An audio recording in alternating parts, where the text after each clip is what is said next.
মামুন খালেদ সাহেবকে আমরা প্রোডাকশন দিয়ে আনার জন্য এর আগে আমরা দরখাস্ত দিয়েছি, কিন্তু তিনি সম্ভবত অন্য মামলায় রিমান্ডে থাকার কারণে তাকে জেলখানায় পাঠানো যায়নি। আজকে আমরা সম্ভবত তিনি অন্য কোনো একটি মামলায় রিমান্ড শেষে তাকে জেলখানায় পাঠিয়েছিল।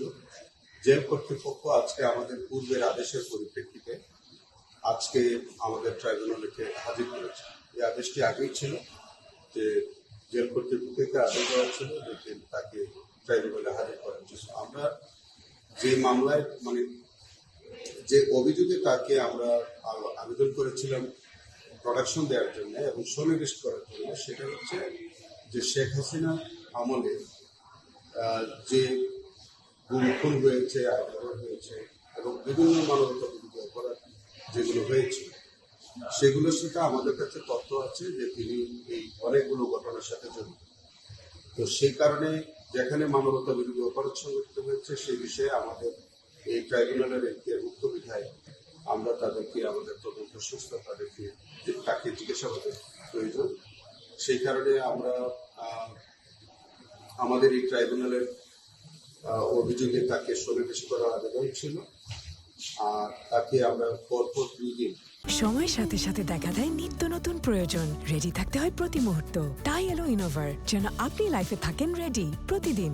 Innova, designed for now.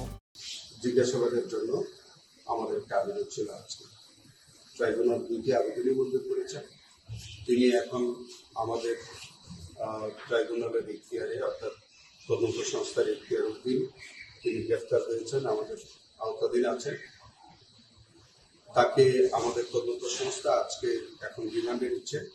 পরপর 2 দিন তাদের সেফ রুমে রাখবেন, তাদের হেফাজতে রাখবেন, জিজ্ঞাসাবাদ করবেন এবং ঠিক 2 দিন যে সময়টা এখন থেকে ওইভাবে যখন শেষ হবে তখন ট্রাইব্যুনালে আবার তাকে আমরা প্রডিউস করব। এটা সুনির্দিষ্ট কিছু নাই, আমরা বলতে পারছি না, তবে অনেক অভিযোগ আমাদের কাছে তার ব্যাপারে আছে।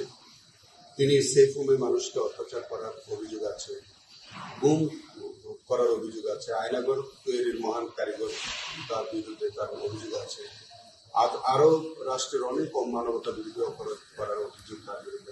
আদালত যেটা বলেছেন, ট্রাইব্যুনাল বলেছেন যে আমাদের ওখানে রুলসে বলা আছে যে আমাদের তদন্তকারী সংস্থা যখন তাকে জিজ্ঞাসাবাদ করবে তখন তাকে আমরা কোনো থ্রেট, কোয়ারশন, তার উপরে কোনো বল প্রয়োগ করা যাবে না, কোনো থ্রেট করা যাবে না, সেগুলো খেয়াল রেখেই যাতে তাকে জিজ্ঞাসাবাদ করে।